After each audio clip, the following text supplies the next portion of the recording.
Hey sugar lumps, how you doing? So full disclosure, I haven't had time to record a freshie for you. So I'm coming at ya right now to explain that since I've been building the real life Labia Lounge, and haven't had time to interview anyone new, I'm re-releasing one of my all-time favorite episodes today, because I'm currently just about to walk out the door to take my brand spanking new pussy couch to its inaugural appearance at a little festival. And I'll be sure to get as much footage and recordings on the fly from the dance floor and from all of the punters at this festival, to celebrate the Labia Lounge's 2-year birthday next week. Depending on how quickly I can edit things together, might be the week after.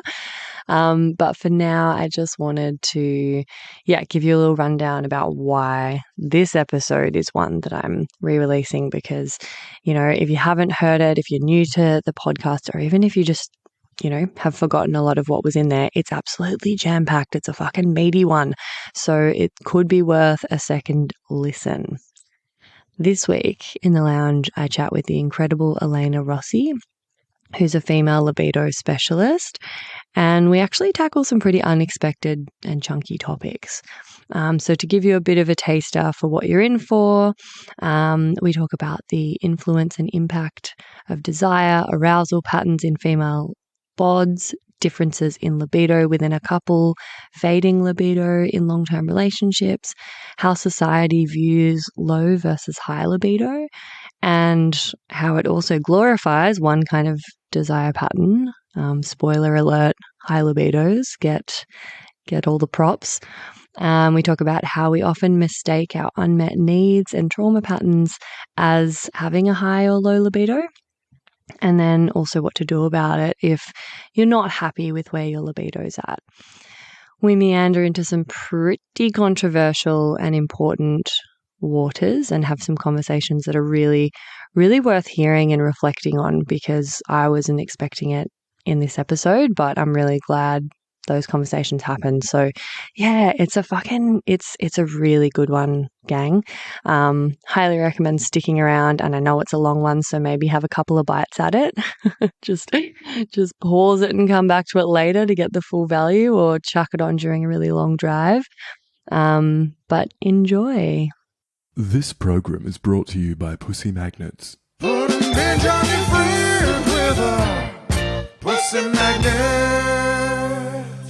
Welcome, my lovely lumps. Or should I say lovely labs? I'm so thrilled to have you here in the Labia Lounge to yarn about all things sexuality, womanhood, holistic health, and everything in between. Your legs.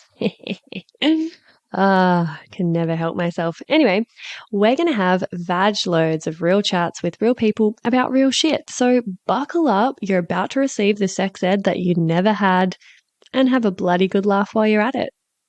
Before we get stuck in, I'd like to respectfully acknowledge the traditional custodians of the land on which I'm recording this, the Menang people.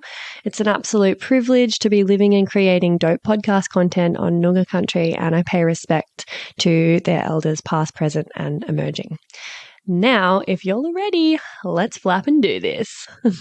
Oh God, is there such thing as too many vagina jokes in the one intro?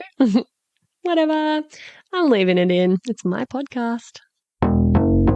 Don't panic, you're not broken. Your sex education was a piece of shit. Get your flaps out and pull up a couch. It's the Labia Lounge. What's up, labial loves? Before we enter the lounge and get stuck into this epi, I just wanted to tell you about my new online course that's taking new participants at the moment.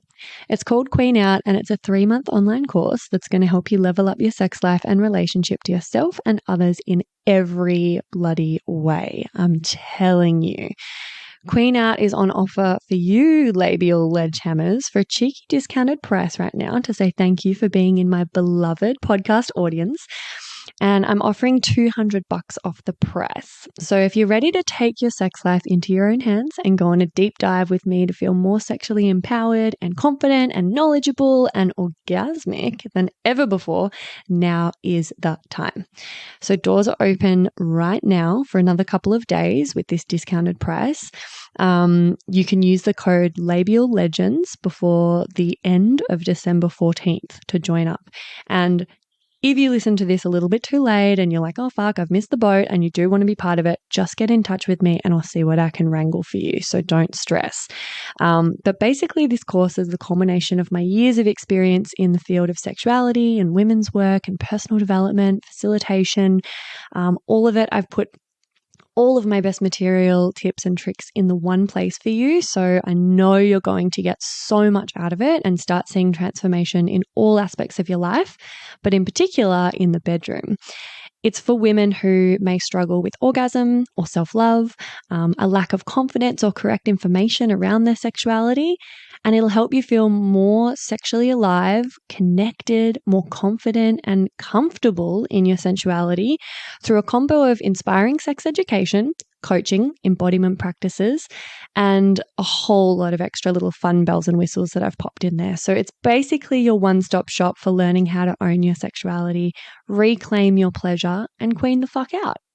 So anyway, I'm so excited about it. I've been getting rave reviews and incredible feedback from my pilot participants, and I can't wait to connect with you in the course if this sounds like something that might be beneficial to you, which I can tell you it probably is. So I'll pop the link and the discount code in the show notes for you and let you get on with the episode now, because this is hands down one of my favorite episodes yet. Hello, my labial loves. Welcome back to the lounge for an episode that I've been literally trying to make happen for as long as the podcast has been around, basically. I've been wanting to cover the topic of libido since I started exactly a year ago. And I've been holding out for the best of the best to interview with this one. So today I've got the gorgeous Elena Rossi sharing couch space with me, and we're going to dig into all sorts of things surrounding libido, including factors that affect libido, the differences in male and female libido, the different types of arousal patterns that can be mistaken for high or low libido, what to do to increase your sexual appetite and stoke the fires of your libido, and also a few little things, if I got time, around how society views libido, and definitely want to pick your brains, Elena, about how to navigate it if you and your partner have different libidos, because that's a common one. So it's juicy as fuck episode, basically. So buckle up and let me introduce my darling guest, because she's a very impressive human. And basically, here's the rundown. Elena Rossi is a female libido specialist, author of 2 books, pelvic trauma release therapist, and a sex toy designer. She holds degrees in business, psychology, entrepreneurship, and leadership, and has created a number of successful wellness concepts, including slow pleasure brand Honor Lifestyle, holistic clinic and cafe Alchemy Bali, and her personal coaching brand, the Yoni Empire, which is how I found her work on the old gram. So Elena's content reflects her no bullshit approach to sexual well-being, which I can very much relate to and appreciate, and is followed by thousands of women all over the world. A sensual connoisseur at heart, Elena inspires and supports women to explore the nourishing power of sexuality infused with purpose and meaning. And you can find her writing her book series at her studio in Amsterdam, riding her bicycle around town, trail running in the woods, and spending time with her loved ones, because she's a wholesome as fuck human. So welcome, babes. I'm super stoked to have you here. Thank you for having me. So I get asked constantly about libido. It seems to be a challenging issue for a lot of people, definitely a lot of couples, where there's a discrepancy between their levels of desire. And it's been something that I've wanted to cover because I think it's quite a misunderstood topic, and it's pretty big and complex. So I want to do it justice, and I'm going to be throwing a whole lot of questions at you, and we'll see how we go. But are you cool for me to just totally launch in? Well, let's do this. Let's take it step by step. Beauty.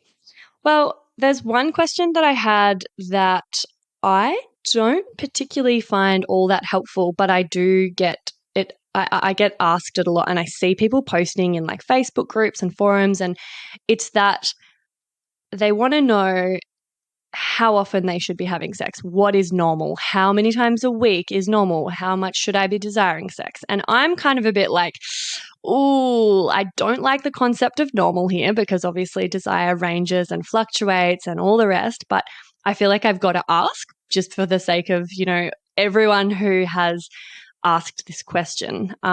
What is considered a normal libido? And is it even helpful to put a number on how many times you should be having sex a week or whatever? I get asked this question all the time too.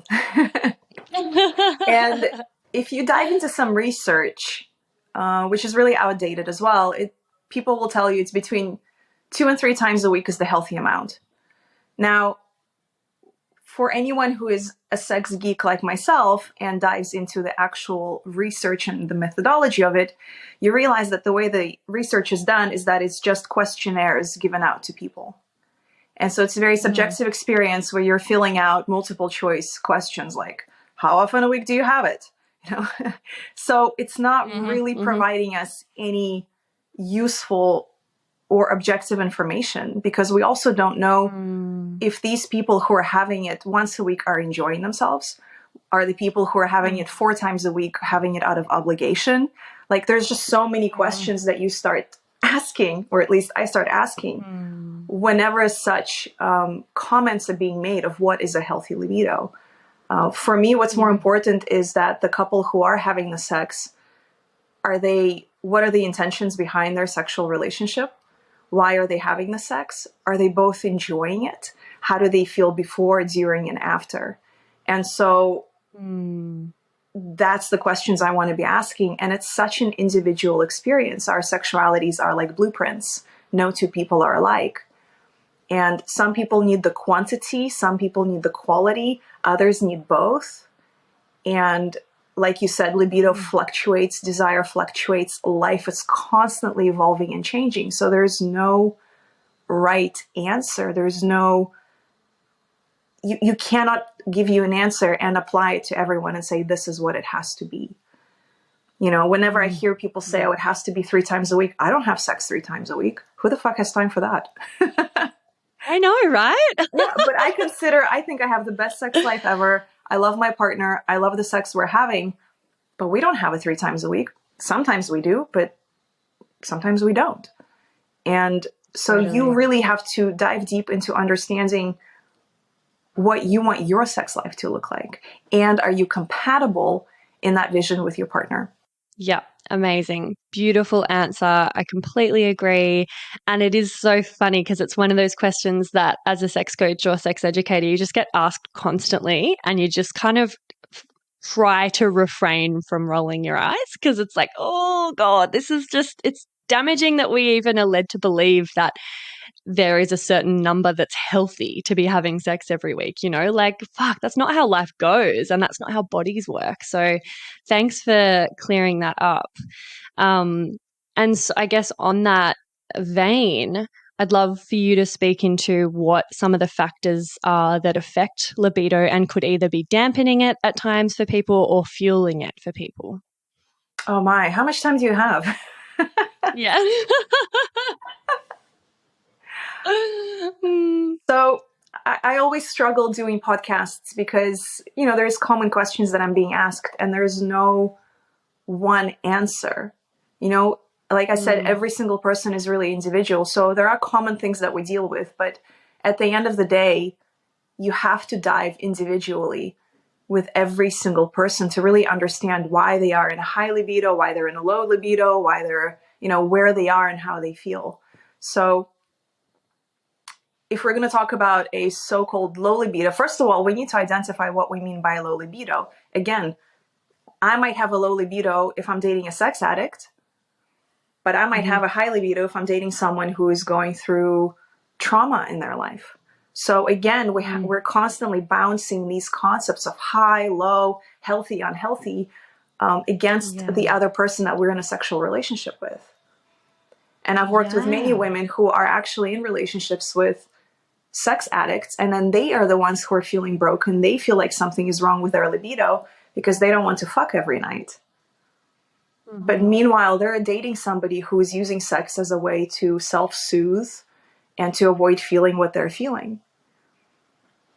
And so number one is really diving deep into understanding your own sexuality, understanding where that sexuality is coming from, because the reality is for a lot of us, our sexual behavior is governed by fear and insecurity rather than being governed by, let's say, the desire to connect, to express yourself, and to love.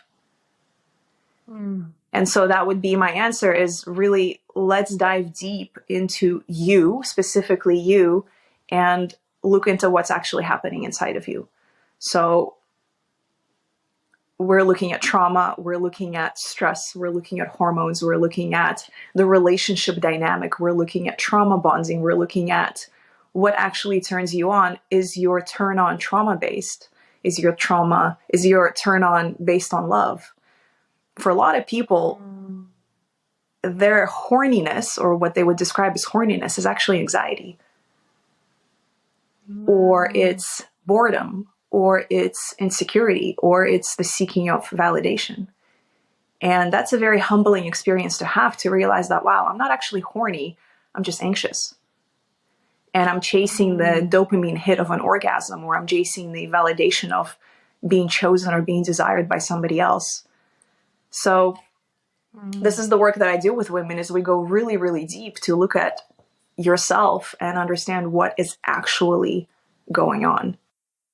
Wow, epic. Yeah, I mean, as soon as you said, look, it's hard to answer because there's no one answer for everyone. I'm like, well, yeah, that's the answer there. I suppose it's like, it is as unique as a fingerprint, everyone's sexuality, and the things that sort of hit our brakes or our accelerator. And like you said, some people might use sex as a self-soothing tool, or a validation tool, or a reason, a way of feeling worthy and hanging on to a relationship that they are afraid of, leaving them, or, it's such a complex thing. So thank you for that. Cause my kind of, I guess personally, when I look at my libido, my desire, I know things like stress and overwhelm are just gigantic, just enormous. Pretty much anytime there is a single hair out of place in my health, like if I'm not eating as well as I could be, if I haven't slept well, if there's anything going on that's causing me stress or overwhelm, the last thing I feel like is fucking sex, because, I'm in survival mode. If there's any fight or flight or any cortisol or adrenaline going through my body, my whole sort of sexual scenario, that just all shuts down. So yeah, it's super interesting when I hear about people who have the opposite, and that when they're stressed, they actually like to have sex to, soothe. And I guess how do we know what is actually, I guess that's the work you do, and it's not as easy as just answering this question, but I still can't help but ask, because I'm hearing the listeners go all right, but how do I know if I'm really horny or whether I'm just wanting sex for some other reason, Uh-huh. You do the work, you go to therapy, you get coaching, you educate yourself, you look into yourself. And yeah, like you said, there is no simple answer. This is the whole process, and it takes a while to really dive deep into it. And there's different stages that we go through. So stage one is absolute denial, right? If you're someone who is a high libido, and for example, I'll give you examples of different people. A client she's a high libido. She has branded herself as a high libido, always horny. And she's frustrated, and she comes for coaching with me because her husband doesn't want to have sex as often as her. And she's really angry, and she's frustrating, and she's thinking of cheating on him. And when we talk about their relationship, it sounds like a really lovely relationship. He sounds like a lovely guy. He's sweet, he's nurturing, they have 2 kids together. And so as we start diving deeper, and again, it takes a while to build that intimacy with a client. People will lie to you all the time. I've lied to my therapist, and I've been in therapy for 10 years. So this stuff takes time, and I know the process, so I'm very patient in it. So we start looking into different layers, right? And layers of truth starts coming out during the sessions. And the process that we get into is that she's not actually horny. She is feeling unvalidated. And when she has sex, when her man chooses her, when her man has an erection towards her, it's the ultimate validation. So what she's really looking for is not sex or pleasure. She's looking to be reminded of her own worth. She needs that proof. She needs that dopamine hit, that confirmation that I am sexy, I am loved, I am a woman. Even though this man is showing her in the relationship in all other ways of how wonderful she is, how she's loved as his wife, as his partner, as his co-parent, she needs that ultimate validation because she's receiving that in sex, through sex. And so getting to that point of realization, it takes time, it takes severe humility, and it takes looking at your childhood and your past to really understand, why is it that I'm chasing that validation in sex? Right? And we all chase validation in one way or another. You've got your workaholics who are chasing it through work, achievement, money. You've got people who are chasing validation through outward appearance, right? Those are your gym junkies, people who are counting all the calories, lifting those weights 5 times a week. Then you've got people who are chasing validation and the feeling of being desired through sex. Ultimately, what we all want is to feel like we're enough, that we're good enough. And that's really one of the core wounding of humanity. None of us feel safe to be ourselves. But it gets really complicated when you start chasing that or demanding that from other people. Make me feel safe. Make me feel like I'm enough. Yeah. Wow. Yeah. I'll give you the other example. So it works the other way. For example, a woman comes to me and she is branding herself as a low libido, broken, traumatized. What's wrong with me? Let's dive deep. Is it trauma? Is it abuse? What is it? We start going into it. And as I learn more about her relationship, what I start to realize is that her partner is addicted to sex, or he is showing signs of addiction. For example, he needs to orgasm multiple times a day, every single day. If she says no to him, he gets frustrated, angry, passive aggressive, moody. He cannot sleep. He needs to go and secretly or not secretly masturbate in the bathroom to get himself off. But he tells her that he wants to have sex with her because he loves her and he wants to connect. But really, he's chasing that dopamine hit, that self-soothing experience of an orgasm, that relief of, But he's branded himself as healthy, as having a healthy libido. He's just a man who loves his wife. He doesn't see the problem in his behavior. So she's now taking the hit in the relationship and thinks that she's broken. But she's dating a sex addict. I would feel broken in the relationship with this man too, because it's never enough for someone like him. And so, of course, you know, like if someone reaches out to me on Instagram and says, I don't have a libido, what's wrong with me? We have to dive so deep into every single part of their life to really understand what is happening. And often one session is not enough. That's another question people ask me. How many sessions? I don't know. I don't know. Because it requires a lot of self-awareness. It requires honesty. A lot of people don't tell me everything, or they tell me something on session 3, 4, 5, 6 to really understand what is actually going on. And sometimes it's not you, it's not your traumas. It's always the responsibility of both people because we are co-creating this sex life together. But you can only be responsible for your part. And you could do all the work, you can get all the therapy, but if your partner is refusing to do the work, then you're always going to struggle. Yeah, totally. Yeah, and it's so tricky when there is that difference between libidos in a relationship because at least one person, if not both of them, wind up feeling as though there's something wrong with them and just not knowing how to tackle that. So, I mean, I was going to ask about this later, but shall we just chat a bit about that now? Like what's the first step? How do we even start to combat that when there's a big discrepancy between libidos in a partnership? And let's say that it's quite a happy, healthy partnership in every other way, but there's just a difference in desire. Maybe let's start there. Hey, Babe Towns. So sorry to interrupt, but I simply had to pop my head into the lounge here and mention another virtual lounge that you've got to get around. It's the Labia Lounge Facebook group that I've created for listeners of the potty to mingle in. And there you'll find extra bits and bobs like freebies or discounts for offerings from guests who've been interviewed on the podcast, inspiring and thought-provoking conversations, and support from a community of labial legends.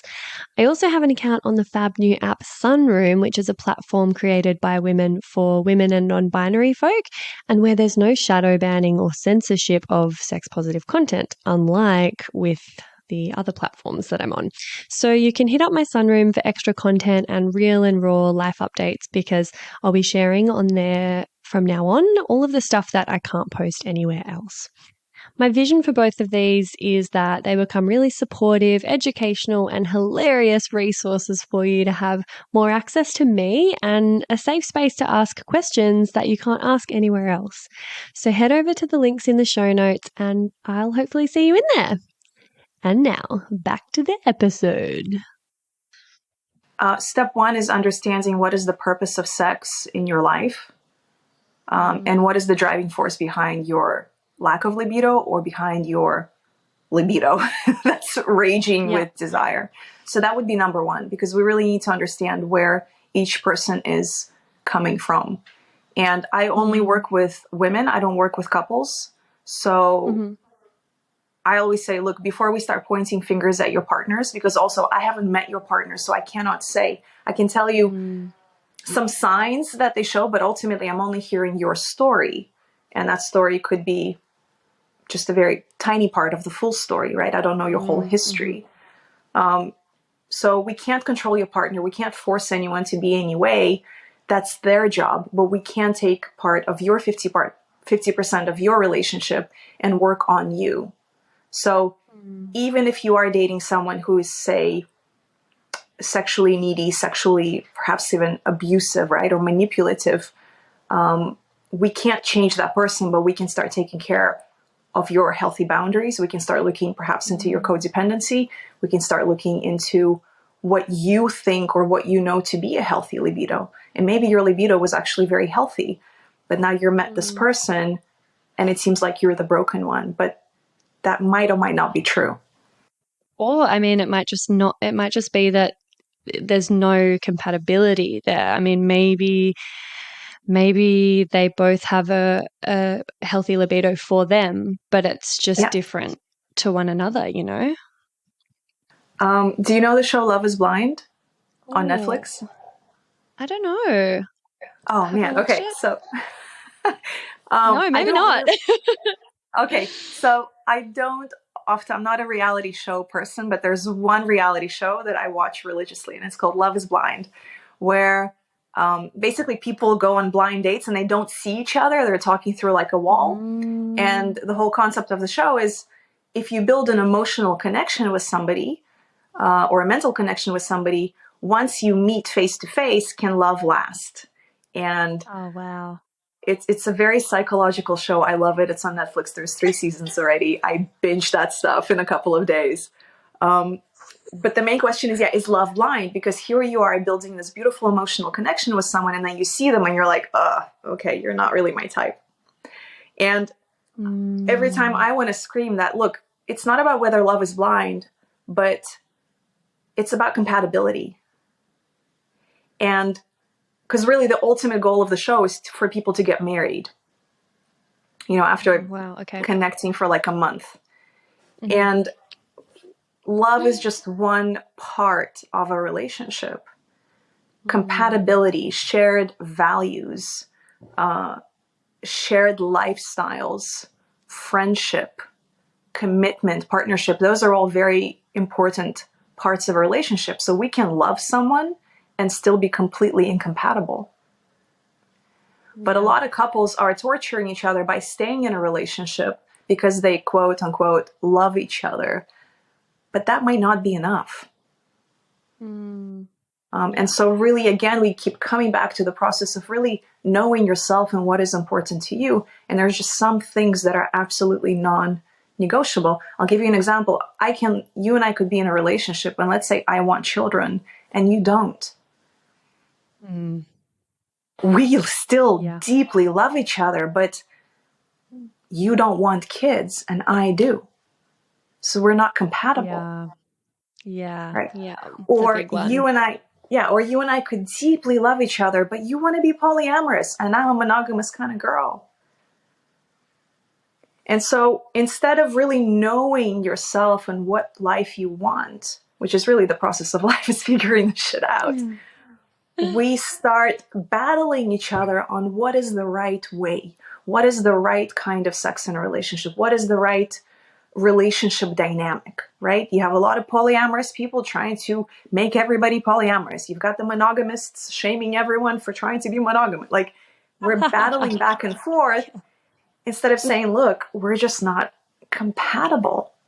And the same thing applies to sex. I know a lot of very chill, happy people who can have sex once every 3 months and it works for them. And they're not broken. They're not fucked up. It's just not on the top priority in their life. Other things are. And then there's other people for whom sex or a great sex life is in the top 3 of priorities in their life, right? Let's say it's, I don't know, money, food, and sex. That's it. That's how they are. Maybe they're wrong. Maybe they're right. It doesn't ultimately matter because you're not them and you're not living their life. And it's for them to figure that out. Yeah. And if they find someone who's compatible with them and has the same priorities as them, then great, amazing. If it works, then it works. There's nothing unhealthy about not having sex as often as maybe someone next door to you does, you know? And I've got some good news for you. I do definitely want children, so we're good. I'm a taken woman, but you know, next time I'm single, I'll call you.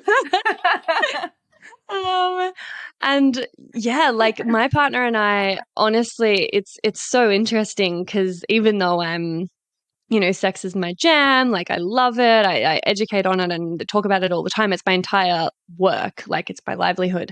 And I'm a massive sex nerd. Like we don't have sex nearly as often as people would think, you know, and we're both totally compatible. We both have very similar levels of desire and similar priorities, and we really are into the quality over quantity, and we're fine with that. Like it's great. And it works for us. So it is interesting when I notice little conditioned beliefs or maybe external judgments creeping in around, oh, like, shouldn't you be having sex more often? You know, are you like an imposter being a sex coach who doesn't have sex like 5 times a week, you know? And I keep that at bay because I know that's not how it works, and I'm totally happy and content with my sex life. But it is really interesting because people place so much importance on how often do you have sex. And it's like, well, absolutely. Yeah, like you said, like, is it good though? Do you actually feel like having it? Oh, absolutely. But I think it has to do a lot with this kind of, like we think that making a lot of money will make you happy. And like deep, deep, deep inside, I think you realize that's not true, but yet you're still chasing that money. Right? So like you said, those thoughts start creeping up like, oh my God, like, am I successful unless I'm making, I don't know, what is it? 6-figure salary. That's a very common thing I see on Instagram right now. Everybody's a 7-figure goddess. Like, okay, I'm not. I'm so happy and chill. So the same thing operates in sex. It's like, there's a lot of couples out there who have a lot of peacefulness in their love life, and they're not orgasming all over the walls every single day, and they're not playing kinky games, and they're not dressing up, and they're not watching porn all the time, and they're not masturbating all the day, but they're at peace, and they're healthy, and they love each other. But we don't talk about those couples. Totally. Right? And I think this comes to the place of the big difference between sexual happiness and sexual fulfillment.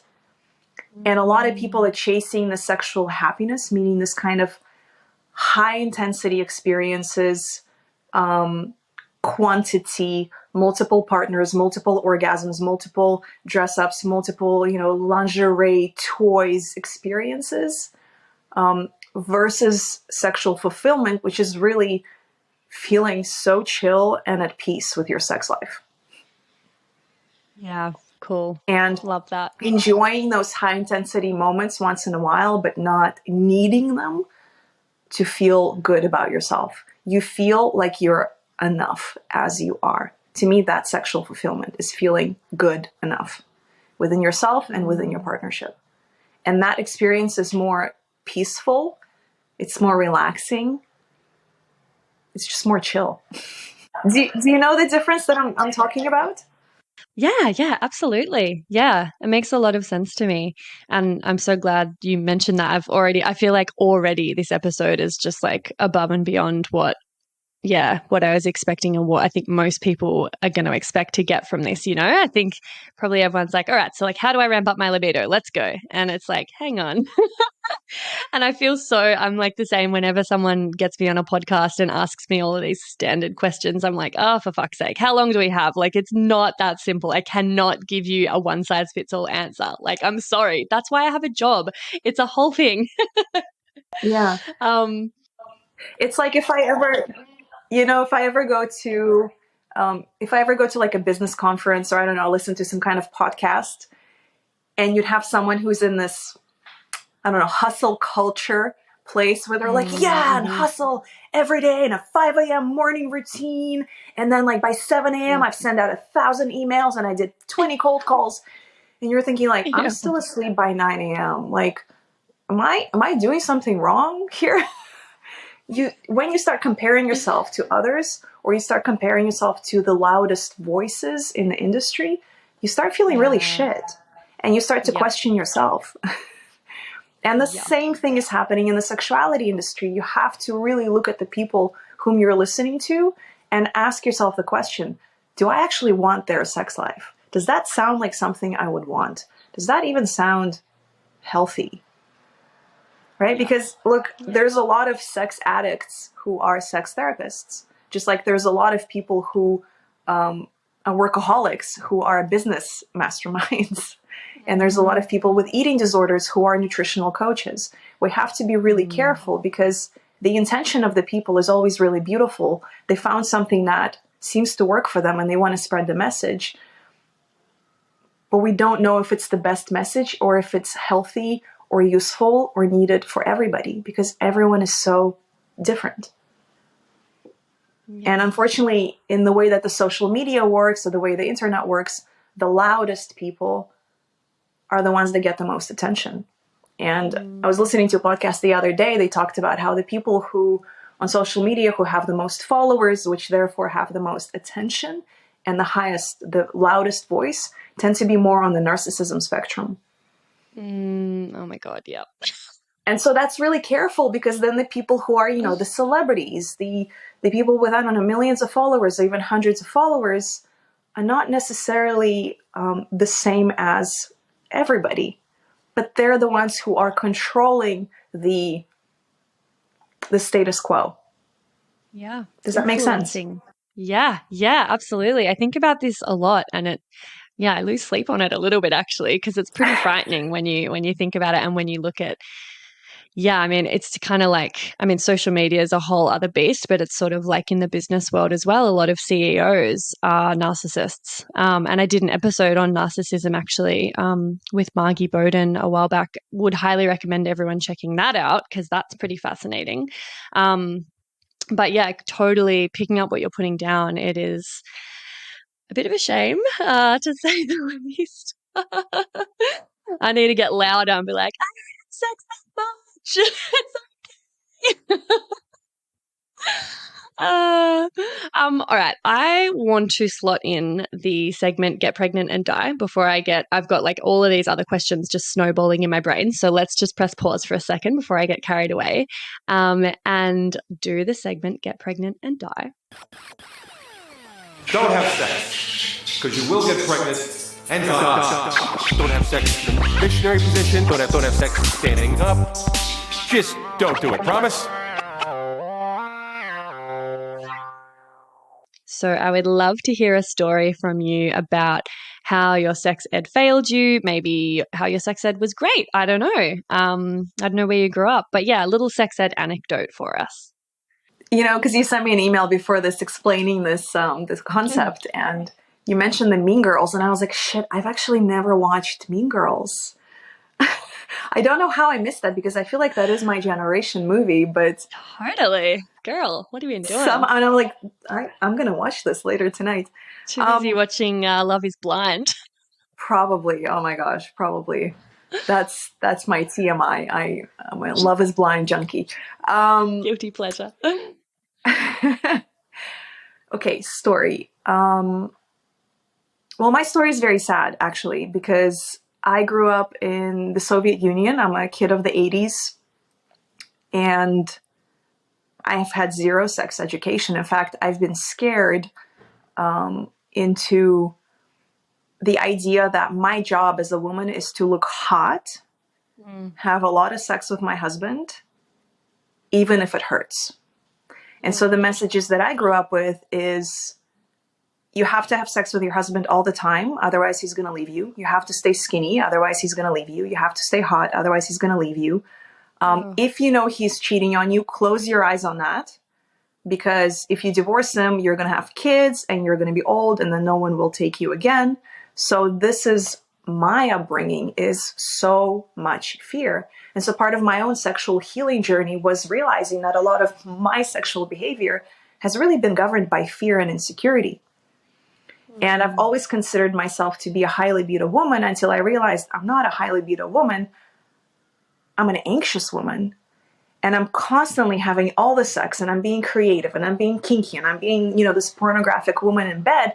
But ultimately, it's not because I actually enjoy it, but because deep inside, I'm afraid that if I'm not, I'm going to be abandoned, or I'm going to be cheated on. And so that process was very, very humbling for me to go through, and to completely restructure and recalibrate my own libido to make sure that it comes from love and the desire to connect and peacefulness, and a way to just express myself and share that moment with my partner, rather than put out for fear that if I don't, he's going to go to somebody else. And so that was my sexual upbringing. Thanks, grandma, mom, aunties, in my culture. Oh my God. How the fuck did you unhook from all of that sort of like cultural conditioning and like wind up? I mean, that's a big question, but like, yeah, was there a pivotal moment, or like, yeah, how did you get to where you are now? I went through almost a decade of chronic vaginal pain in my 20s, mainly because I was having this kind of pornographic sex with a man who didn't love me, didn't nurture me, didn't care for me. Both of us were mimicking pornography. I was 21, and sex was painful for me. And I remember my grandma once telling me, honey, if it hurts, just smile. That was the messaging I received as a teenage girl. And so as I'm having sex with my boyfriend, it hurts because, of course, there was no arousal. There's just so many things that are going wrong. And I am gritting my teeth, and I'm smiling, and I'm faking an orgasm as it hurts. And after 6 months of horrible, painful sex, my body just shut down on me, and I developed chronic vaginal pain, and went through a whole journey with that, but ultimately brought me to the work that I do these days, and became my sexual awakening, became really my awakening to my entire life, and pushed me into self-development, therapy, doing the work, and learning about sacred sexuality, and how the world is really missing out on lovemaking. Yep.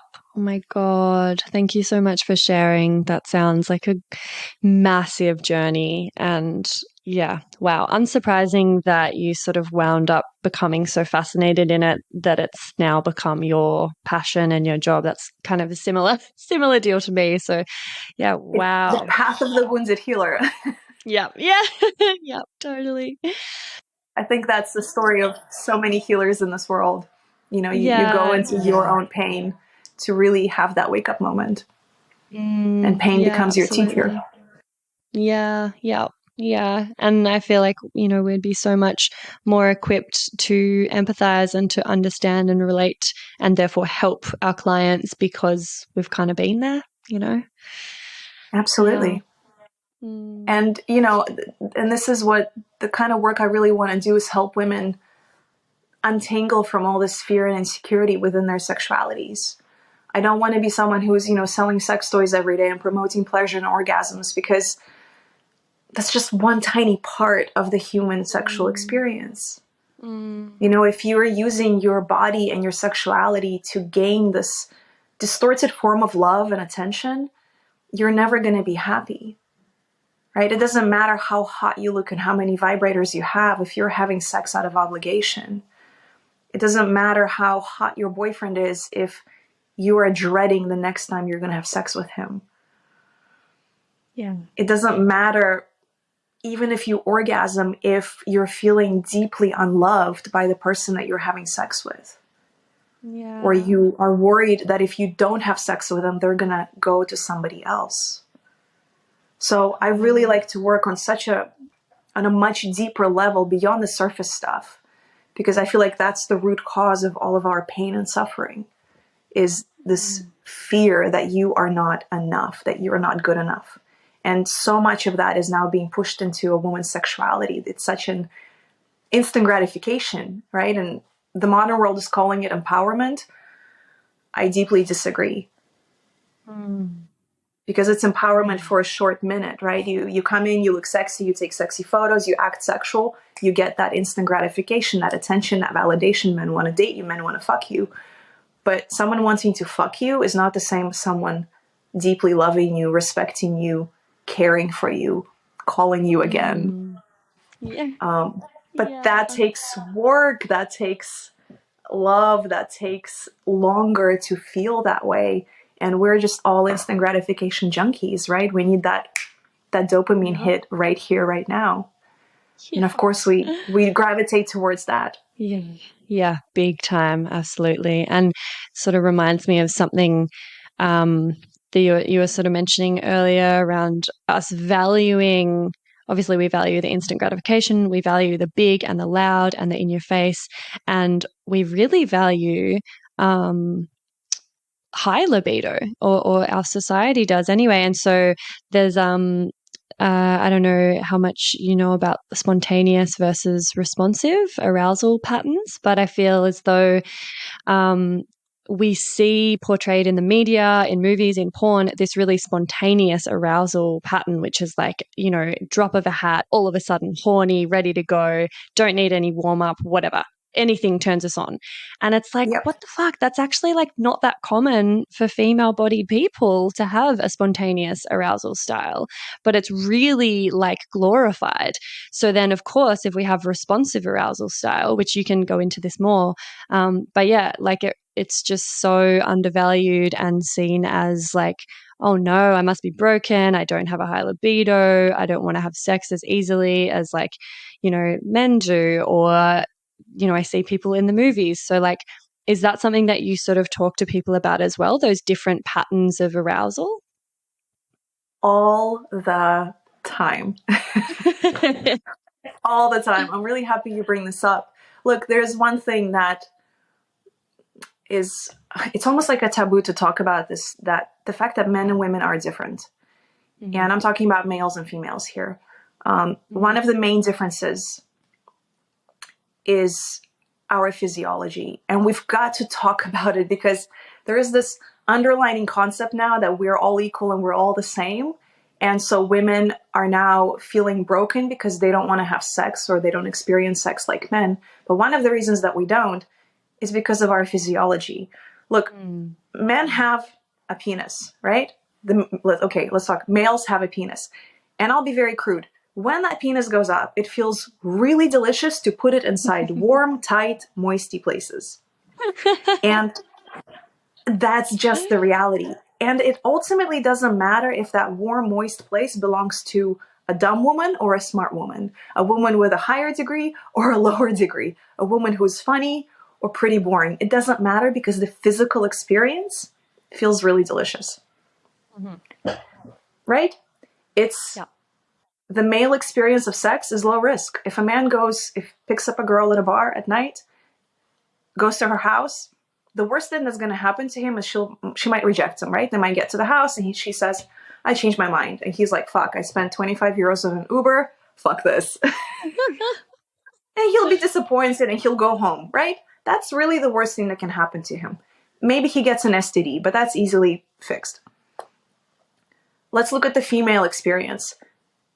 She's drunk. She's at a nightclub. A guy picks her up. She goes to his house. So many dangers that can happen to her. She can pass out and be abused. He can physically overpower her. She might decide she doesn't want to have sex anymore, but he can manipulate, guilt trip her, physically abuse her. There might be other men in that house.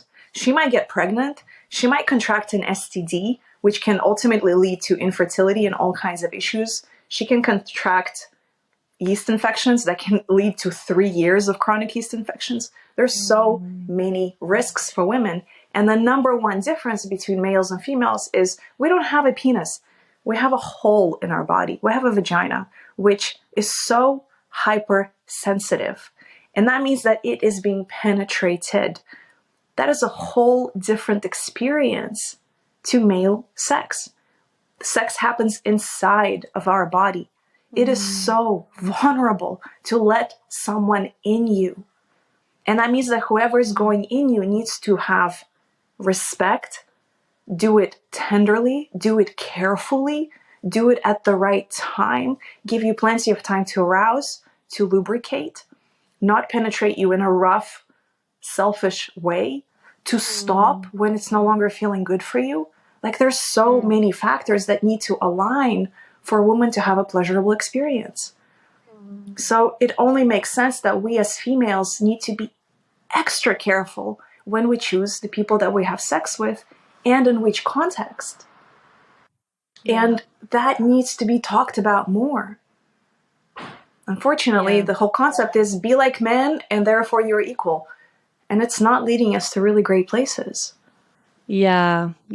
This is, you're speaking my language, something I talk about a lot. And I know there might be like this really hardcore like form of feminism that want to assert that we are the same and we're equal and stuff, but like we can be equal and also different, and we just don't like sexually in terms of like the physiology, the arousal processes that happen in a female body that are required to actually feel pleasure, like chemically what goes on. And it's just a completely different story. And like often I'm just telling people like, it's not actually that you are the broken one.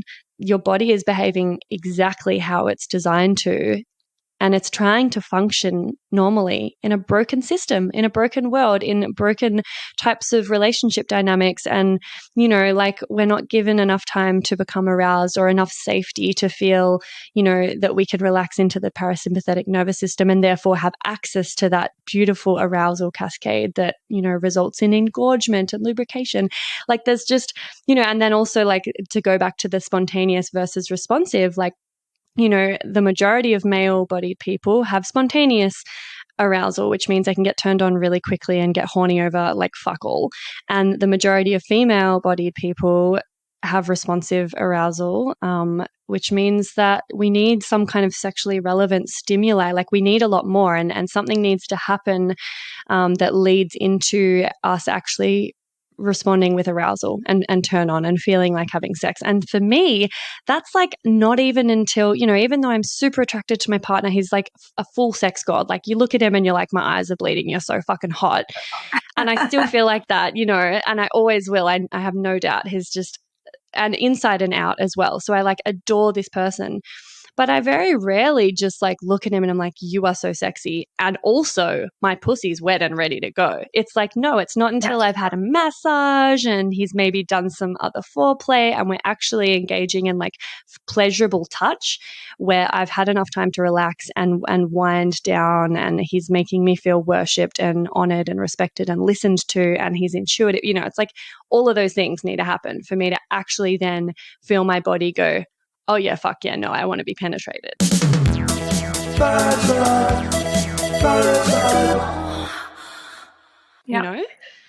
You and every other female on the planet. The problem is we're treating male sex as the status quo. That's the porn sex. Porn was created by men for men. And so the sex that's portrayed there is for the male experience.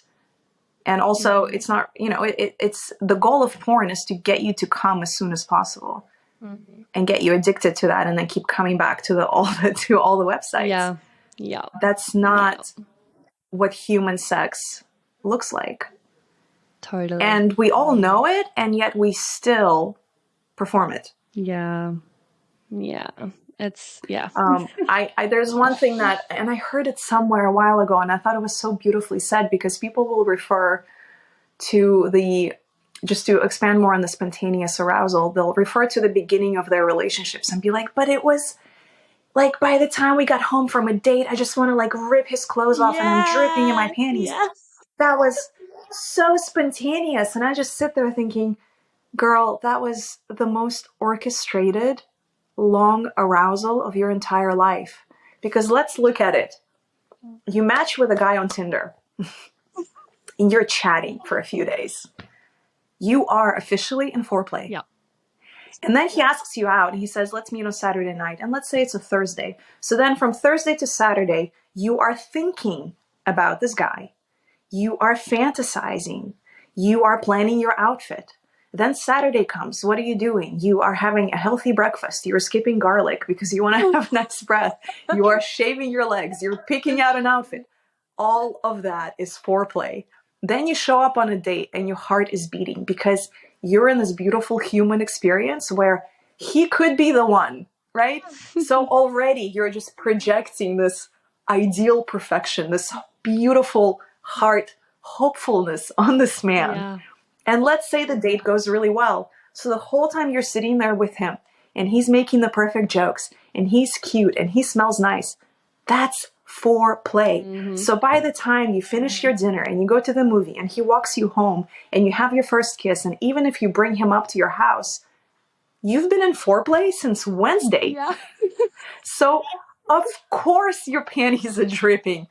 Of course you're coming fast. Of course, because your foreplay has been lasting 4 days. And then what do you do afterwards? You plan another date. And then you can't wait to see him. And then that whole foreplay process begins all over again.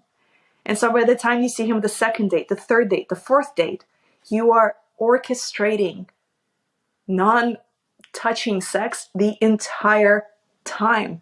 Yeah. So that by the time you actually get to physically touch each other, you've been in foreplay for hours and hours and hours, sometimes days. Totally. And so sex at the beginning of the relationship is actually the most orchestrated, the most planned out sex of the entire relationship.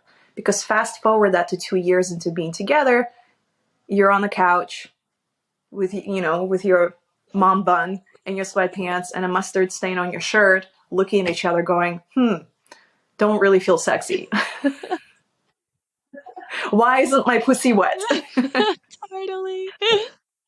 Oh. Because you woke up like this and now you're still looking at this at 7 p.m. And because the vibe isn't there, because you're not dripping your panties for days and days on end. You're not actually emotionally connecting. You're not doing anything fun. You're not enjoying each other. You're not even friends. You just deeply resent each other. And then you're blaming one another for not being turned on. Heavy. And you're expecting it to be instant. Does that sound familiar? I've been in relationships like this in my 20s. Oh God. Yeah. Yep. Yep. Yep. I mean, what more needs to be said? Totally. Right? And then what do? A lot of women, and then a lot of women will be like, I want to go on a date, and your husband looks at you like, ugh, this woman needs so much to get turned on. And it's like, yeah, this is what we did 2 years ago, honey. And it worked like magic. And I think people have such resistance around scheduling sex dates or pleasure dates or just dates, basically, when they've been together for a while. And they're like, no, but I want it to be spontaneous. It's not romantic if we have to plan it and schedule it in, and like it's so forced. And it's like, well, actually, it's probably going to be more of an exciting, tantalizing little build up to that than it would be if you just didn't plan it and then like plot twist, it just didn't happen. And you just didn't have, like, are you waiting around to have spontaneous sex for months when you could actually just be scheduling it in? And I mean, but the other thing that made me how you were what oh my god, blah, blah, blah, what you were talking about just made me think of is how women really love mystery, and we find novelty really sort of erotic and exciting. And that leads me to my next question around, like, in a long-term relationship that is like really solid and great. So, like, not that husband that you just described and that level of resentment and stagnancy, but like a beautiful relationship where like the spark has just kind of died off because I think I read in Wednesday Martin's book Untrue that women's desire in a long-term relationship drops away like sort of 2 or 3 times quicker than a man's does. Like, we lose interest sexually, we get kind of bored, and we need that novelty and mystery. So like, what are you kind of how do you work with someone when they're in like an actually healthy relationship, more or less, but it's just been a few years and the desire is sort of like waning and dropping away? Excuse the interruption, my loves, but I'm shamelessly seeking reviews and 5-star ratings for the potty because, as I'm sure you've noticed by now, it's pretty fab. And the more people who get to hear it, the more people it can help. Reviews and ratings help me curry favour with the algorithmic gods and get suggested to other listeners to check out. Plus, they make me feel really good and appreciated as I continue to pour my heart and soul into creating this baby for you. And I promise I don't mazz over them or anything. I mostly just tuck them away for a rainy day when I'm filled with self-doubt and existential dread about being self-employed, which is fairly frequently. So you see, leaving a review really does make a difference, and it's an easy little act of support that you can take in just a minute or two by either going to Spotify and leaving 5 stars for the show, or writing a written review and leaving 5 stars over on Apple Podcasts. Choose your poison, or if you're a real overachiever, you could do both. Whoa now. If you are writing a review though, just be sure to only use G-rated words because despite the fact that this is a podcast about sexuality, words like sex can be censored and your review won't actually show up. Lame. Anyway, oh, what was that? Oh, you're going to go do it right now while I wait. Okay. Yeah. No, that's a great idea. May as well just quickly click that 5-star button before we get on with it and, like, forget about it and get on with your day. I'm hearing them roll in. I'm hearing those 5 stars. Oh my God, I make myself cringe. Anyway, thank you much, Lee. You're a total gem, and I'll let you get back to the episode now. Very good question. Again, we don't have enough time to, like, we could do a whole podcast on this. Look, I have a very different approach to this because we've been conditioned to be turned on by novelty. And when that is the only thing that turns you on, then it's only natural that at some point the novelty finishes and you're stuck. Yeah. And then a lot of sex therapists and coaches will tell you, just bring handcuffs into the bedroom and rub each other with chocolate and have a threesome. What they're doing is they're trying to shove more novelty into your relationship. And so you're constantly chasing the novelty aspect of it. It's like you're used to going out and drinking, and then if you stop drinking, then you don't really enjoy going out anymore. Yeah. And if you do go out, you're like, where's my Cosmopolitan? Instead of learning to enjoy yourself without the alcohol. So the way that I like to guide women into a whole new level of arousal, which is not an arousal based on novelty and mystery and role play, but arousal based on emotional connection and vulnerability. And that is a whole deep level that most people don't trust in, and they don't want to explore it because it feels different. It's not this high intensity, fuck me now, I'm dripping in my panties arousal. It's more calm and nurturing of feeling close, feeling really warm, feeling really open in your heart, and really taking your time. And so what I'm really talking about is lovemaking. I'm not talking about let me, put on a show for you and get really aroused. I'm talking about let's just be together and really take our time and connect heart to heart, body to body, and give each other time to get into that arousal that's not high intensity, but rather very relaxing. And that's the concept of conscious sexuality. That's really Tantra. That's lovemaking. That's slow sex. Yeah. Yeah. That's not fiery. That's not really even connected to male ejaculation or clitoral orgasms, but is much, much deeper. For anyone who wants to know what I'm talking about, check out the work by Diana Richardson. I think she's really the queen of slow sex. It's the kind of sex that's not performative. You're not chasing orgasms. You're not even chasing arousal. You are just together inside of each other, and it's very cozy. It's very relaxing. That's the kind of sex I personally really enjoy having. That's 90% of my sex life. Yeah, me too. And you don't need novelty for that. You don't need high desire for that. You just need to show up and be there. Have you experienced this kind of sex? Oh, fuck yeah. That's the only sex I have. I'm so so I remember So someone. you know what I'm talking about. Yeah. I remember someone asking about, they were talking about kinks and they're like, what's kinky to you? Like, what's your sort of kink? And I was like, literally just being super in love with someone and them super loving me back. Like, I'm pretty fucking vanilla. I literally don't need any more than that. I've never, I'm actually pretty, it's not very common, like my sort of experience with sex, but I've never watched porn. I've never kind of become addicted to the really intense stimuli and that sort of like intensity to get results. Like I'm quite fortunate that I sort of never, I don't know, tread that path, because personally, I really do feel completely satisfied and satiated and fulfilled and nourished by lovemaking. Like that real sort of like conscious connection, heart-based sex, which isn't, and it's really interesting because I people will talk about a new lover, or they'll be like, oh my God, the sexual connection, it was wild. There was like so much chemistry. It's so fiery and it was so intense. It was like, whoa.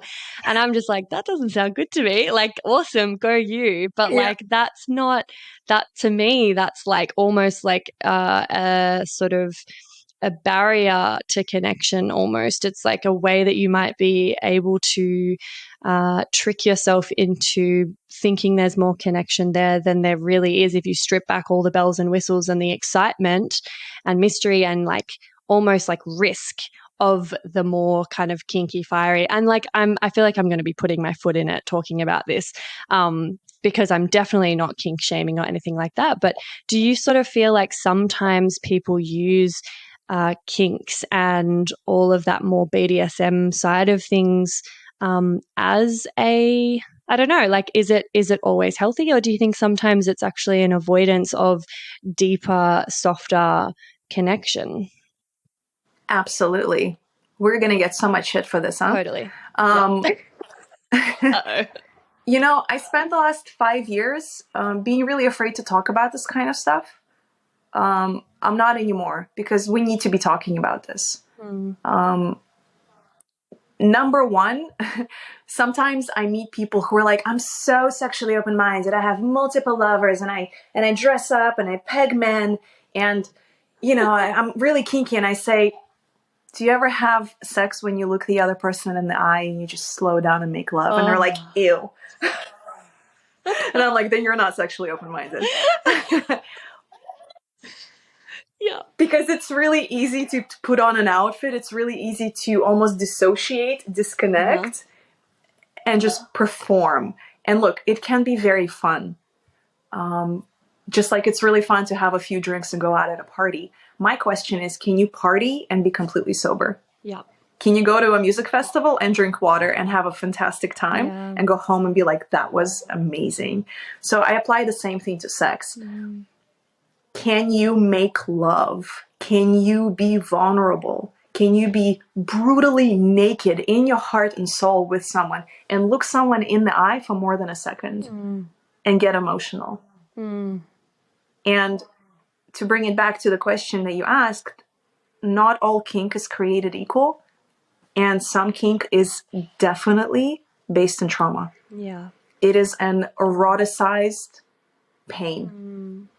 Yeah. When we experience really intense abuse, emotional pain in childhood, our little brains that are still undeveloped are unable to conceptualize what's actually happening, right? We may look at ourselves back then and be like, well, mom was emotionally unavailable because she was struggling with her own stuff. Yeah, but at the time, you don't realize that because you're still a kid. You don't think that way. Yeah. And so you take that pain of abandonment and you eroticize it.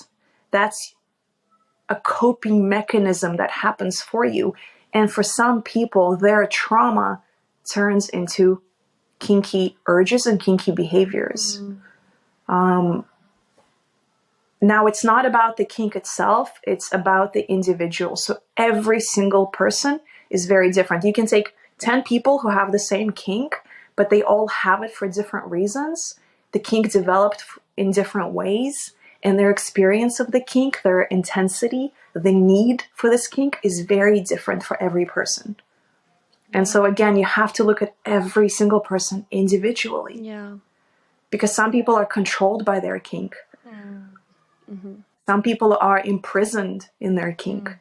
And again, it's such a taboo to talk about because, you know, we're all about free expression these days, but some people are not actually liberated and they're not free. They are imprisoned in their own childhood traumas that they are processing and self-soothing through kinky behavior. Yeah, totally. And more than ever, these people need support, love, compassion, understanding, non-judgment to help them get out of it, because you can be stuck in it your whole life or for decades. You're basically re-traumatizing yourself every single time. Yeah, wow. Thank you for going there. I feel like, yeah, I'm, you know, just, we're definitely not yucking anyone's yum.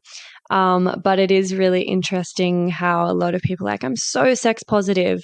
And I look at it and I go, I think you're so traumatized, actually. And that's no one's like fault, obviously. And I feel like I'm going to get crucified for this, but I think it's such an important thing to talk about, because now that there's this whole wave of like sexual empowerment and female empowerment, it's like in amongst there, like you touched on earlier, there is like so much room for so much like murky, misinformed shit.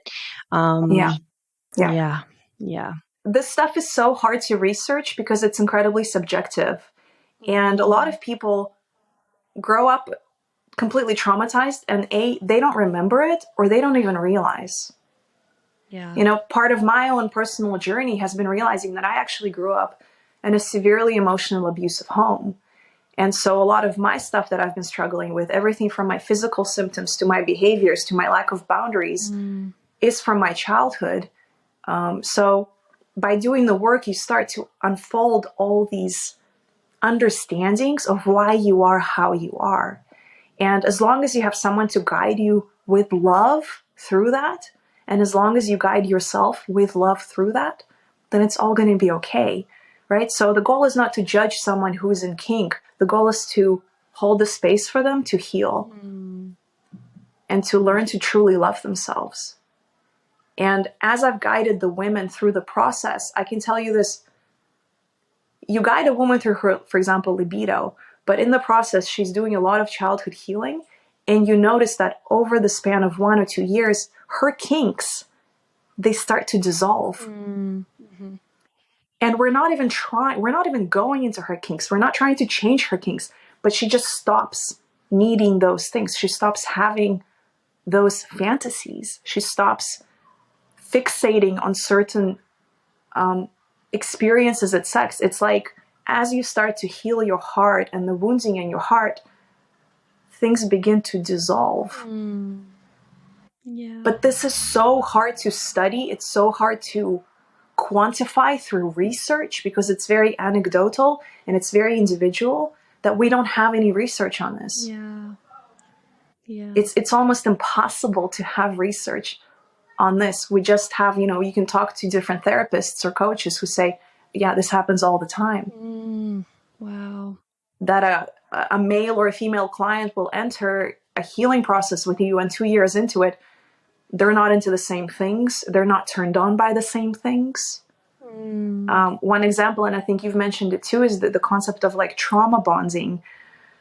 That's a great example. I think we've all agreed that trauma bonding is not healthy, but it's incredibly sexy. So if we can all agree that trauma bonding to, let's say, emotionally unavailable men or narcissistic men is not healthy, can we all start getting into a place where we can start agreeing that not all kinky behavior is healthy, even though it feels very sexy in the moment. Yeah. Yeah. Big.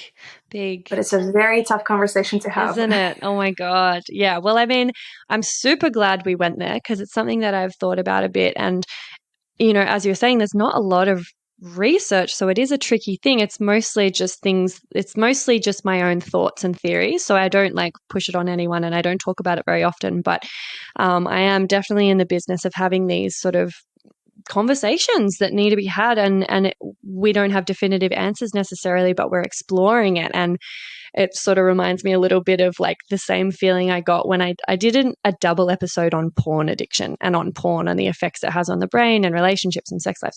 And I had this same feeling of like, oh God, people are going to hate me. Like, fuck, there's going to be some backlash. And I'm like, nowhere near as important as all that. Like hardly anyone listens to this, let's be honest.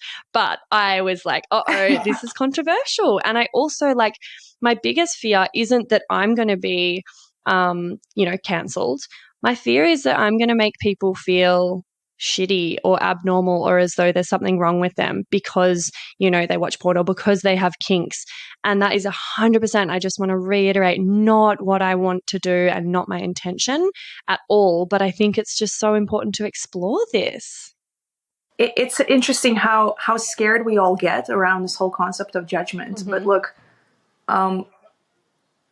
if you're masturbating 5 times a day, something is wrong.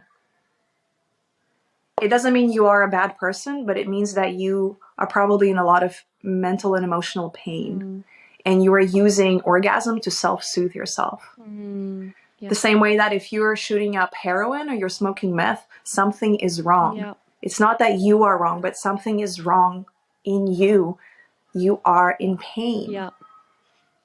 And part of my own personal coaching development has been to enter in that really confident space to hold that for someone. A lot of coaches are afraid to trigger their clients because they don't want to be the bad guy. I will trigger the shit out of you. I want to have these really hard conversations with you because that's the place where we grow.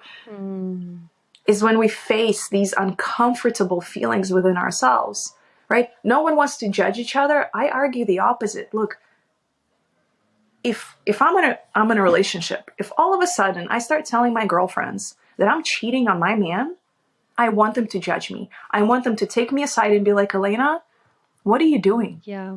Look, we love you and you have a great guy. What's going on? Yeah. I want them to make that judgment because I trust my girlfriends to have my best in mind. So they're not judging me to be assholes. They're judging me because they see from the side that I'm doing something that is not of the best benefit and is not in integrity. Yeah. The same way that if my partner starts noticing me overeating at night or boozing a bottle of wine a day, I want him to judge me and be like, honey, what's going on? Yeah. Yeah. Accountability. So we are so afraid to judge, but you have to understand where that judgment comes from. If someone on the internet you've never met is judging you, that's one thing. But if the people who love and care for you, or the people who you have hired to guide you, such as a therapist or a coach, trust their judgment, just trust it for a minute and look into it together.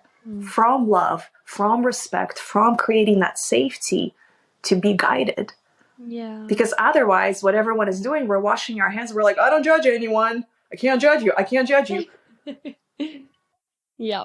We're not going to get anywhere because then everyone will just start Totally. destroying their lives. Totally. And now there's this like massive cancel culture and it's like, oh, well, if you don't agree with, well, not agree with, but if you make any kind of comment on something such as kink or porn, it's like, oh, well, you're not sex positive. That's shamey. And it's like, hang on, like not necessarily. And I think something that is kind of dangerous about the things we're talking about, sex, porn, sex addictions, different ways of having sex, it's all happening in private, behind closed doors, shrouded in shame and stigma.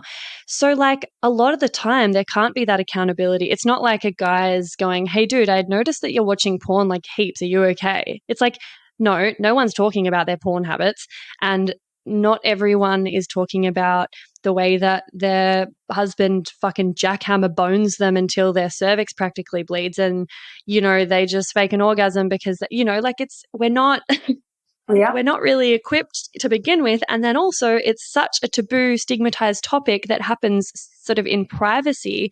So there can't be an intervention from your family about this like painful sex you're having. And there can't be an intervention about these like unhelpful masturbation habits that are clearly a cry or a red flag that there's something internally going on that's out of balance or, unhappy. So tricky one. Absolutely. I say judgment, I think, is really important. I think shame is really important. Shame shows you your internal experience.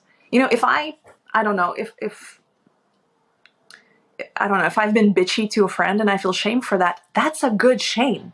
That shows me that I did something wrong, that I hurt my friend or, I don't know, lied to my friend. I need to have that experience. And at the same time, I have to give myself grace to like, oh shit, I misbehaved.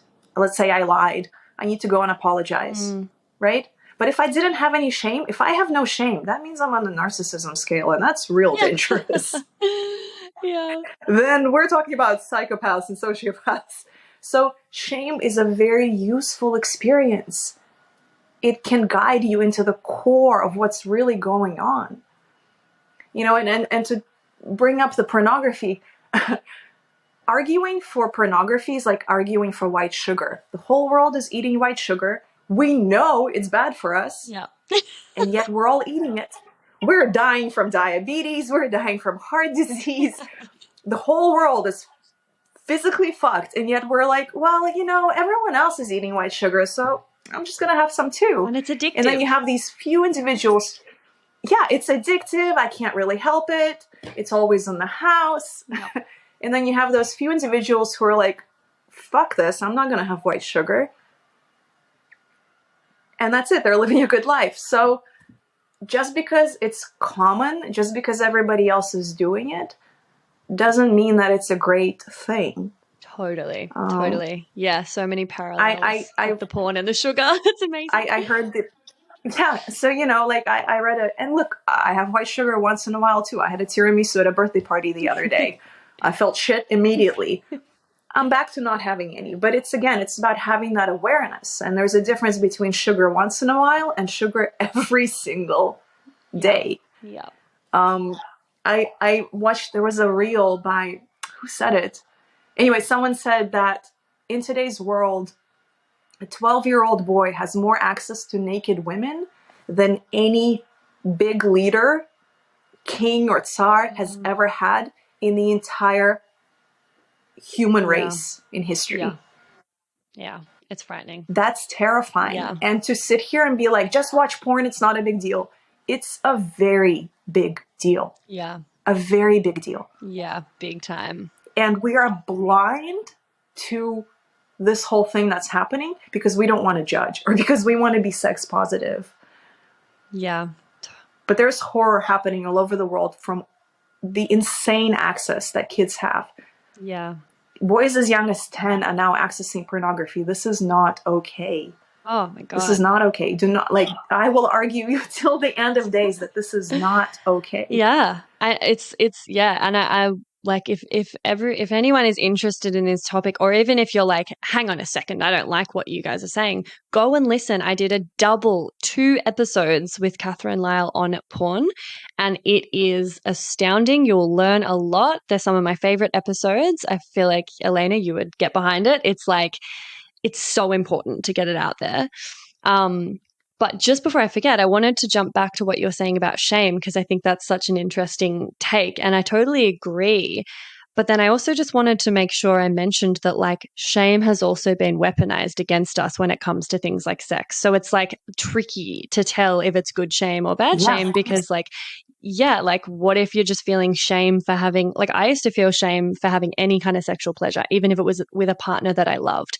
I felt shame around almost every part of sex, and I know that a lot of my clients do. So it's just important to note that, even though shame is a helpful and it's a useful emotion that has its place and it's got a purpose, and that's to keep us accountable and keep us good humans, it also has been kind of warped and weaponized against us as well. Absolutely. But I mean, I feel like that's probably with every emotion. True. I mean, we're weaponized. Yeah. Anger, like all these emotions are very useful. True. It just depends on which way you use them, right? If someone is feeling ashamed and then we cancel them, that's not really useful. But if someone is feeling shame and we hold that space for them to feel it, to go into it, to understand why it is there, unfortunately, we're not doing that. We're just canceling left and right, or we're judging left and right. Yeah. And we're looking at everyone else and we're not looking at ourselves. Yeah. Yeah.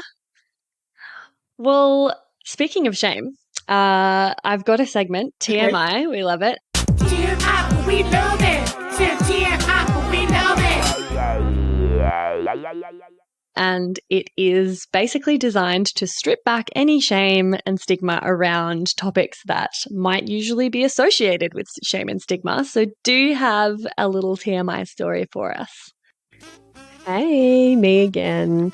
If you'd like to support the potty and you've already given it 5 stars on whatever platform you're listening on, I want to mention that you can buy some really dope merch from the website and get yourself a Labia Lounge tote, tee, togs. Yep, you heard that right. I even have Labia Lounge bathers.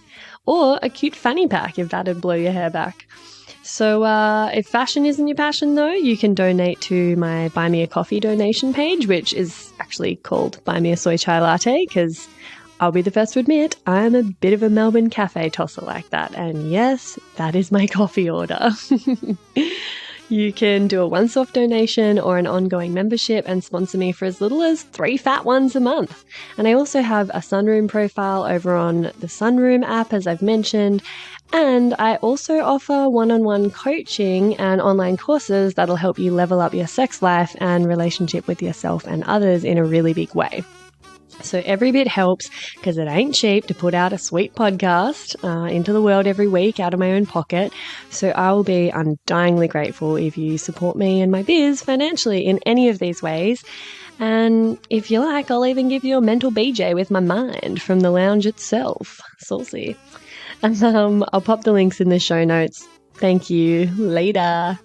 You know, I've been thinking about it since last night, since you you told me about the TMI tradition on your podcast. Well, I had a question for you. What kind of stories do people usually share? Let me see. Sometimes it's around like a first time sexual experience or a period kind of blooper, or even like, you know, sometimes something to do with mental health or stuff that people just don't normally talk about because it's private and, you know, they're embarrassed or whatever. So yeah, it could be kind of anything. It's interesting when I ask people that work around sex, because it's like, well, everything I talk about every day is TMI to normal people, you know? I want to do a little twist on this actually and share more about not my personal stories, but rather something I've noticed happening, which is almost this kind of oversharing that is happening in the world. Okay. And what I mean by that is bringing in awareness of knowing who your audience is that you're sharing with, and if those people are safe to share with, and what is your ultimate intention of sharing their information that you're sharing. And I'll give you an example. So I'm often, whenever I show up anywhere, let's say it's on an airplane or at a dinner party, you know, people will start asking you, what do you do for work? And after I mention what I do for work, I'm often getting bombarded with people just immediately going into a sharing mode. I'm kind of this walking confessional booth for people. And I've become very careful with that because I'm here at a party. I just want to have a good time. I don't want to coach you or hold the space for you. I just want to eat this turkey, you know, or I'm on an airplane. I just want to watch a movie. I don't want to hear about your wife, how she doesn't sleep with you. Like, let's not go there. I don't know you. Yeah. You're just sitting next to me on an airplane seat.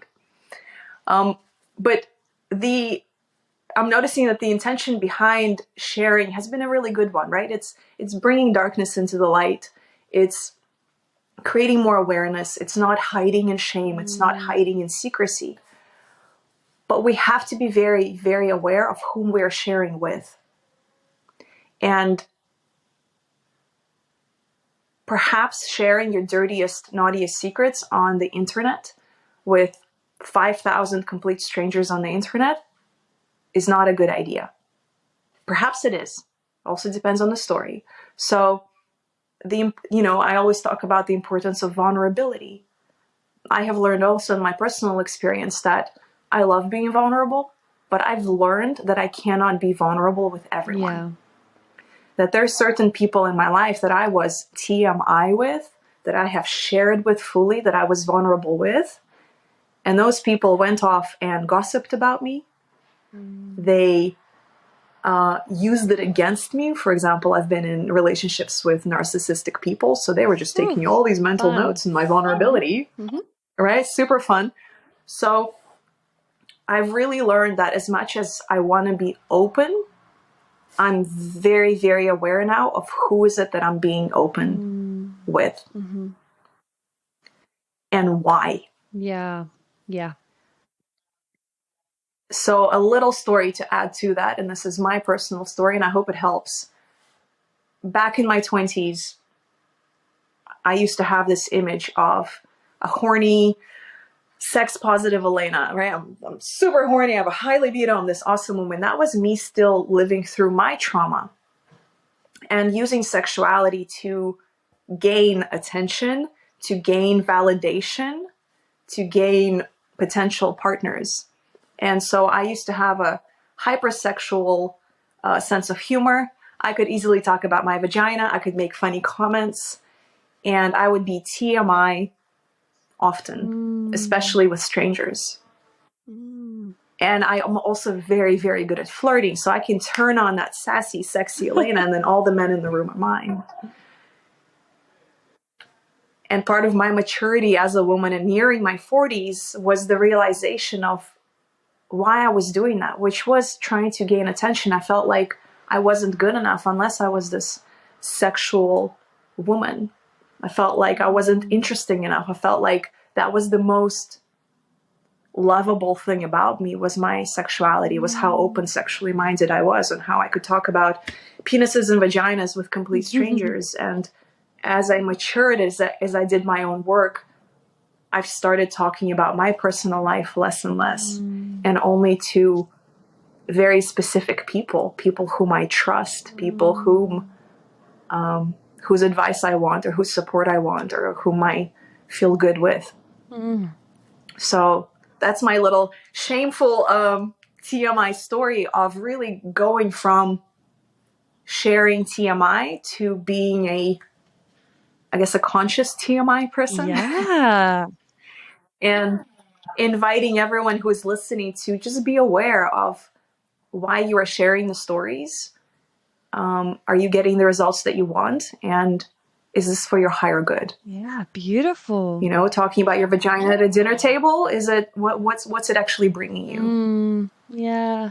Wow, what a plot twist. The little story. Yeah, I love that. I love that you mentioned that, because it is like, for me, it's always about like picking or like playing to my audience, or picking my battles, like some people do not feel like safe spaces, and they also feel like lost causes, because like my intention behind TMI sort of stuff is very much to normalize and destigmatize, and to create a safe space for other people to feel comfortable talking about the TMI stuff that they wouldn't normally.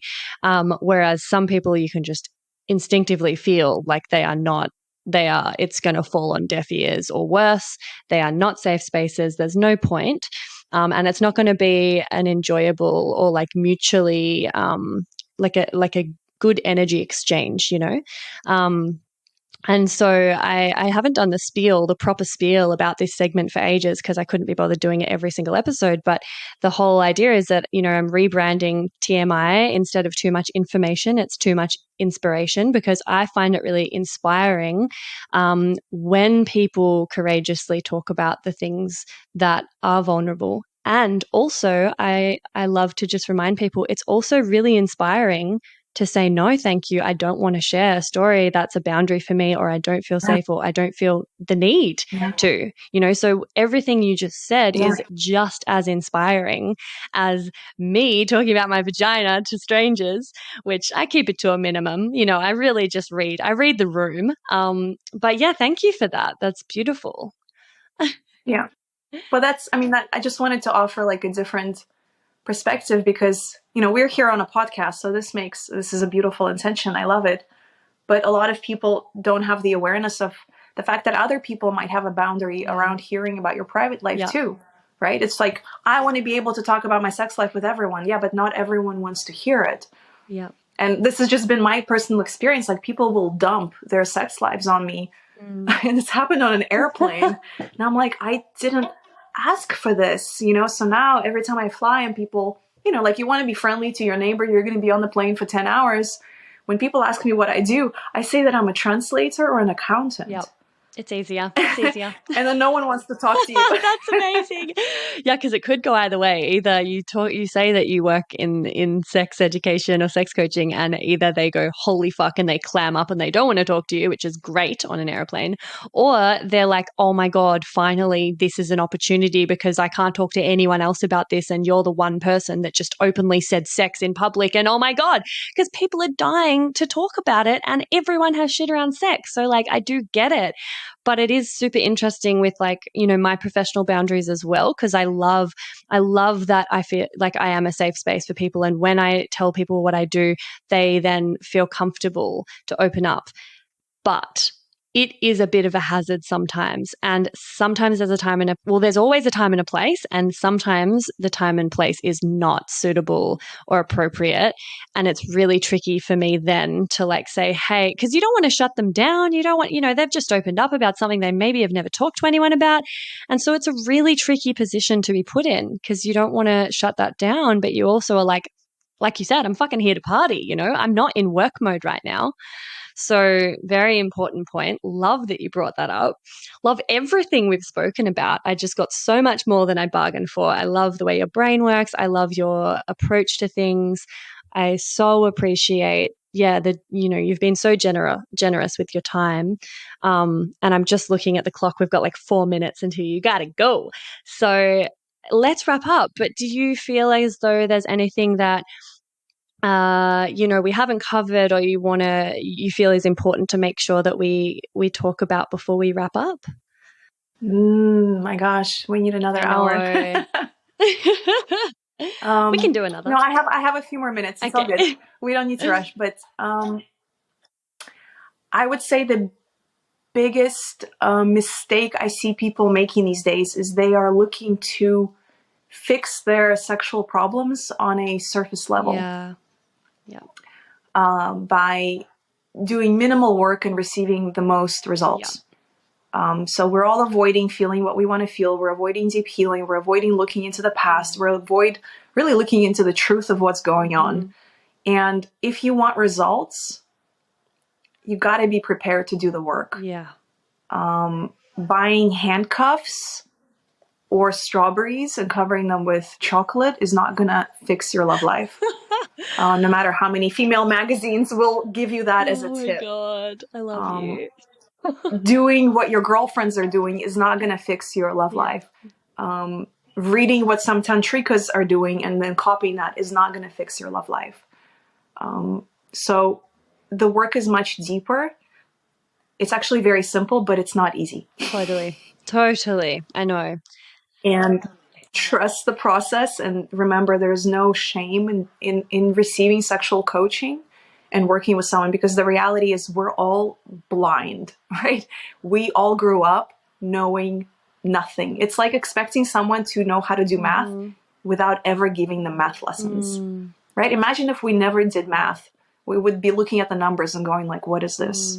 And so that's how 99.9% of the world is now. They receive zero sexual education, which is such a big part of life, right? Yeah. I always joke, like, how is it that I went to school, I have 2 higher degrees, and I still don't know how to fucking do my taxes? I don't know how to date. You know, I have a degree in psychology, and I didn't know about trauma bonds until a few years ago. Wow. No one prepared me for the narcissism. No one talked to me about my codependency. Yeah. Like, I had to figure all this out by doing my own work. And so if everything is good in your life, good on you. If you are struggling, if you're questioning, if you're uncomfortable, dive in, invest your money, time, and energy, and I guarantee you it's going to pay off tenfold. Because really a lot of the work that people are doing now is something that we should have been doing already as teenagers. Yeah. We should have been prepared into a adult love life of dating, sex, paying your taxes, getting mortgages, taking out bank loans. And unfortunately, we receive zero support on that. Yeah, big time.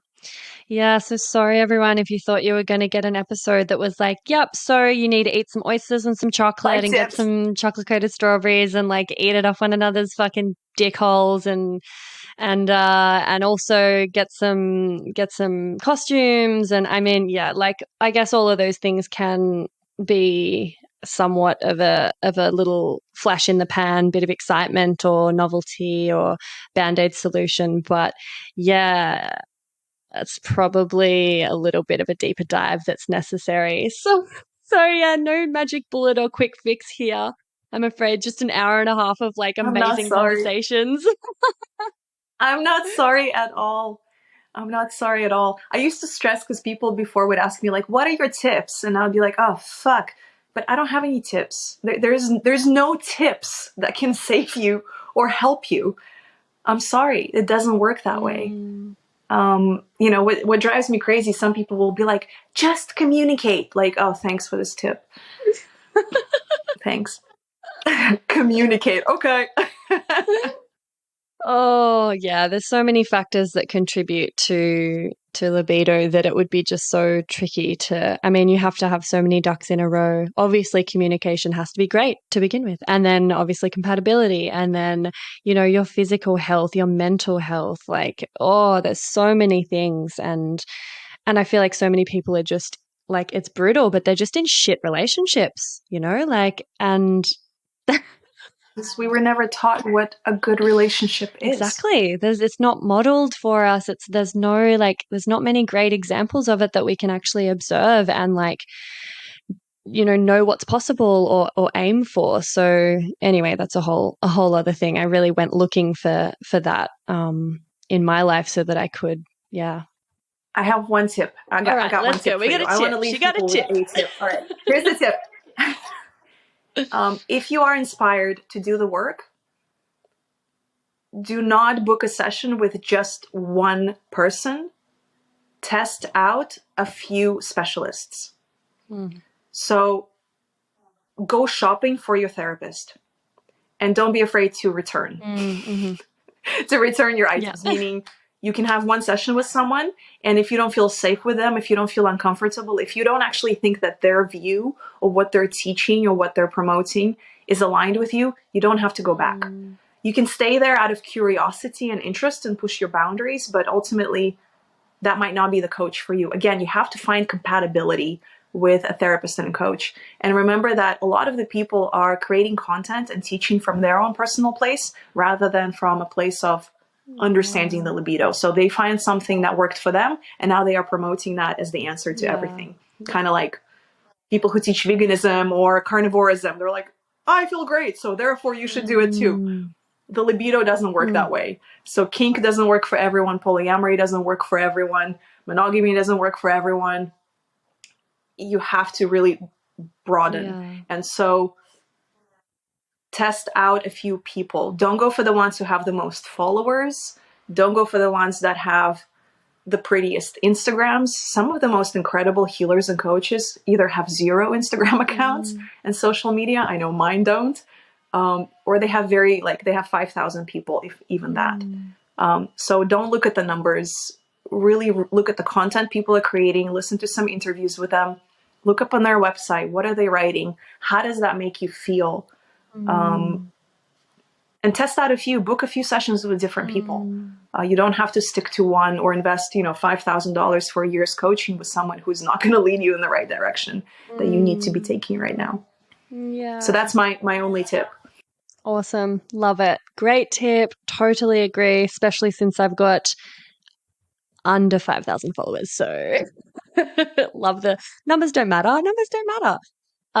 Yeah. And I guess the thing that I would like to leave people with is I think so often we are measuring ourselves and our libidos in particular up to a male as default kind of prototype or blueprint, and often the way we're feeling about our bodies and our libido, we're resenting it, we're feeling like it's wrong, we're feeling like it's not enough or it's too much or whatever, but the way we feel about it is more of an issue than the way that it actually is. And if you can actually just accept where you're at, even if you recognize that it's not in a healthy place, based on what we've just spoken about, or working with a therapist and you're realizing it's not in a healthy place, if you can accept where it's at and not beat yourself up for it, then you're going to have a way easier time getting to a place that is healthy. So how we feel about our bodies is more important than how our bodies are actually rocking and rolling, I feel. Absolutely. I always say that the testament to the strength of your sex life is not how good everything is when you are having sex, but rather how you're dealing with your sex life when the sex isn't there. Oh my God, yes. Are you a strong couple when you are pregnant and have the acid reflux for 9 months in a row? How is your sex life then? Are you feeling both chill that you're not having sex? How are you feeling when one of you moves across the country and you're in a long distance relationship? How's your sex life then? How's your sex life when you just had a baby and you're not having sex for 2 years because you're tired and exhausted? So it's how a couple deals with everything and how strong you stay in loving when things don't really go your way. That's really a testament to the strength of a couple, rather than when everything is bright and shiny and you're on vacation. Yeah. Because that stuff is easy. Yeah, preach. I love that. Awesome. Fuck yes. Well, thank you so much, Elena. This has been epic. I love your work. I love everything My favorite we've spoken word. about. Yeah. I'm going to pop your work, your links, everything, to every way to find you and your book and everything in the show notes, and in the Facebook group for the Labia Lounge as well. So I will let you go, but thanks so much for being part of the Labia Lounge. Thank you so much for having me. It's been a really lovely conversation. I will share it with everybody. Thank you for being a like-minded person too, and creating that safety for me to really be myself today and share some scary subjects that we might get people with pitchforks coming after us. Totally. Pitchforks and handcuffs. Yeah. But, I think, everyone talks about diversity and we forget the importance of intellectual diversity, and that we really need to be talking about everything and creating that safe space for different opinions, different concepts, and realize that perhaps both sides have truth in them. And so how can we meet in the middle? Even if we don't agree with someone, can we still respect their viewpoint and try to understand why they feel the way that they feel? I think that's a really loving approach to life in general. Yeah. So hopefully I've triggered some minds and some insecurities and fears and desires. You're welcome. This might be, that little triggering might be the beginning of your healing journey. Who knows? Totally. Yeah. And if this was a catalyst for you, get in touch with Elena, work with her, work with me if you feel called. Just, it's important work and you won't regret it. So beautiful. Thanks, everyone. Thank you. And that's it, darling hearts. Thank you for stopping by the Labia Lounge. Your bum groove in the couch will be right where you left it, just waiting for you to sink back in for some more double L action next time. And in the meantime, if you'd be a dear and subscribe, share this episode, or leave a review on iTunes, then you can pat yourself on the snatch, because that, my dear, is a downright act of sex-positive feminist activism. And you'd be supporting my vision to educate, empower, demystify, and destigmatize with this here podcast. Also, I'm always open to feedback, topic ideas that you'd love to hear covered, or guest suggestions. So feel free to get in touch via my website at freyagraph.com or say hey over on Insta. My handle is Freya_graph_YMT, and I seriously hope you're following me on there because damn, we have fun. We have fun. Anyway, later labial legends. I'll see you next time.